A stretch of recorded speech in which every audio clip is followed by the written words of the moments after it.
Bien, claramente lo hemos visto, 2016 no fue un año fácil para la industria minera. La Semana Sesco, una instancia que reúne a los actores más importantes del sector, acaba de desarrollarse en Santiago y su directora Alejandra Wood nos acompaña para conversar sobre lo que ocurrió en el debate y también los principales desafíos que enfrenta la industria. Alejandra, un gusto tenerte nuevamente aquí en Reporte Minero. ¿Qué tal? Hola, muy bien, muchas gracias. A ver, Semana Sesco que siempre es intensa, porque hay reuniones, seminarios, también muchas comidas donde hay que ver cómo están los distintos actores nacionales e internacionales, pero por sobre todo se ponen temas en la mesa. Es clásico de todos los años.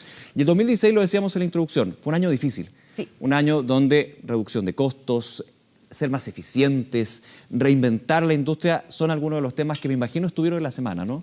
Así es, la semana, siempre hay una comparación con el año anterior y sin duda el año 2016 fue un año en donde el ánimo no era tan auspicioso. Hoy en día pudimos observar que hay mayor entusiasmo y mayor optimismo, aunque algo de incertidumbre aún, dado que el despertar del superciclo fue bastante traumático y las empresas se concentraron en bajar costos. Y ahora, en el fondo, se están dando cuenta también que no solo se trata de bajar costos, sino que también de aumentar la productividad, que significa hacer más con lo mismo. Y eso es algo que es más profundo, que toma mucho más tiempo y que involucra a muchos actores. Y por lo tanto, digamos que la industria minera chilena se ve enfrentando la necesidad de una transformación, dado que además las minas están más maduras, los yacimientos más profundos, cosa que probablemente ya han hablado en el programa. Entonces se enfrenta a esta necesidad de transformación, que es algo que va a tomar más tiempo y que involucra a todos los actores en la cadena. Solo poner un dato en un informe que entregó el economista Josep Ramos en la Semana Sesco, el informe de productividad de la gran minería del cobre, ha caído un 1% anual en los últimos 15 años y solamente el 2000 en adelante un 16% de la productividad. Es decir, no estamos hablando solamente de una caída en productividad producto de este mal escenario en los últimos 3-4 años. Estamos hablando de una tendencia a la baja de hace bastante tiempo. Exactamente, la caída de la productividad de la gran minería es algo que afectó a la industria a nivel nacional e internacional, pero justamente el estudio de la Comisión de Productividad que se presentó el día lunes da cuenta de que en el caso de la industria chilena esa caída es mucho más profunda y es tanto en lo laboral como también en el uso de capital.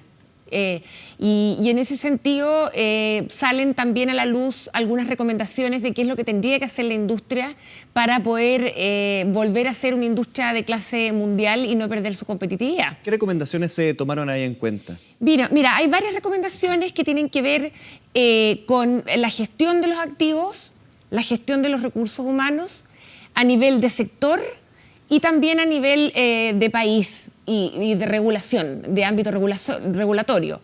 A nivel de la gestión de los activos y de los recursos humanos surgen recomendaciones que tienen que ver con simplificar, que tienen que ver con disciplinar y que tienen que ver con alinear. Simplificar la forma en que la industria está haciendo las cosas, alinear disciplinar en el fondo lo que es planificación y el cumplimiento de esa planificación y alinear en términos de se constató que hay faenas que pertenecen a una misma empresa cuya data se maneja en distintos lenguajes. Ya. O sea, hay cosas, empezaron a aparecer concentrar, digamos, todo lo existente de cada una de las compañías. Exactamente, y manejar la información en el fondo. Cuando hablamos de simplificar la forma en que se registra, se ingresan a la faena, tanto los trabajadores como los contratistas. Hay un gasto de enorme cantidad de horas, simplificar todos esos procesos.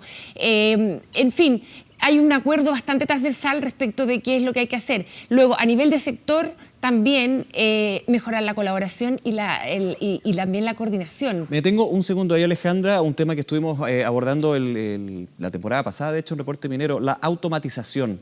¿Está dentro de este simplificar?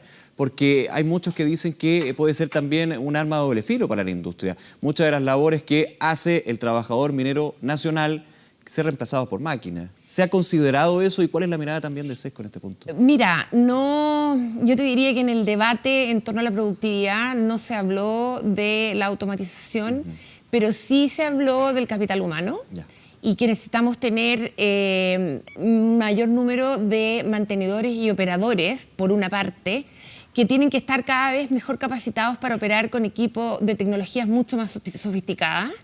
y también sobre la necesidad de tener organizaciones más horizontales y menos jerárquicas y menos orientadas al control. Sí, y con más libertad y más espacio para la iniciativa de abajo hacia arriba.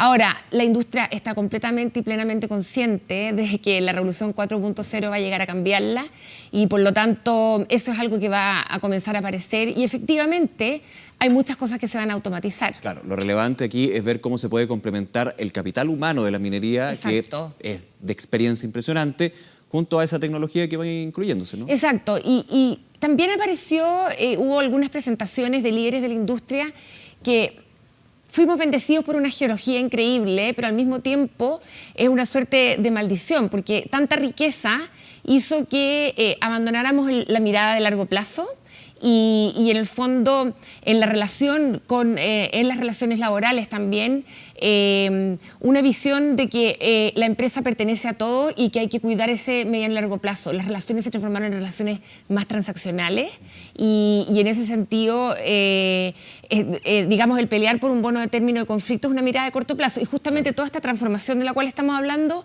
requiere de una mirada en conjunto de mediano y largo plazo. Tú hablabas del tema regulatorio y ahí ya va un poco más a lo que es la discusión con el sector público. Exacto. ¿Cómo se maneja eso? Porque la judicialización, la paralización también de algunos proyectos que se debe principalmente a las normas. Desde la industria se dice, aquí no se están cumpliendo las reglas o se están cambiando las reglas. Lo interesante del estudio de productividad arrojó, como te decía, al interior de las empresas, a nivel del sector, que ojalá hubiese mayor colaboración y a nivel del sector público hay un reconocimiento de que el Estado es lento. O sea, los grandes proyectos se están demorando más de 5 años en ser aprobados. Estamos hablando de proyectos de concretarse, por ejemplo, en 10 años, o sea, son muy largos de data. Exacto. Entonces, cuando un inversionista decide invertir, obviamente comienza a tener en cuenta todo esto, esta tramitación a la hora de decir, ok, ¿dónde invierto? Entonces, tampoco podemos seguir siendo tan competitivos si es que nos vamos a demorar todo eso y tenemos poca certeza sobre la posibilidad de llevar adelante esas inversiones. Considerando, por ejemplo, si en Perú, por poner un ejemplo, no se demoran 5 años en tramitar, sino 2 años. Exacto. Ahí está la diferencia. Ahí está la diferencia. Entonces, hay que hacer mejor política pública, hay que coordinar a los servicios del Estado y a lo mejor se está trabajando Alianza Valor Minero en crear una oficina como de coordinación de grandes proyectos de manera de poder agilizar estos tiempos. También se habló de cómo poder colaborar para dinamizar el ámbito de las exploraciones mineras y también todo lo que es certificación laboral, todo lo que es en el fondo, lo que es competencias laborales, cómo poder que haya mayor homologación, incluso en un trabajo en conjunto con los entes formadores, ¿no? Me quedo 2 segundos en ese punto, porque tiene también un tema bien complejo para la industria, que es la parte política. Y pongo en contexto un tema bien coyuntural, lo que sucedió con el proyecto Minera Dominga. Aún falta la decisión de un comité de ministros, pero sí, para muchos genera un problema para la industria porque es un nuevo proyecto que estaba aprobado, pero que finalmente queda ahí. ¿Eso complica también a los ejecutivos y cómo se aborda desde la mirada de Sesco también? Bueno, claro que los complica. En el fondo, Guillermo Dominga es un ejemplo que es mal ejemplo y que desincentiva la inversión porque no hay certeza.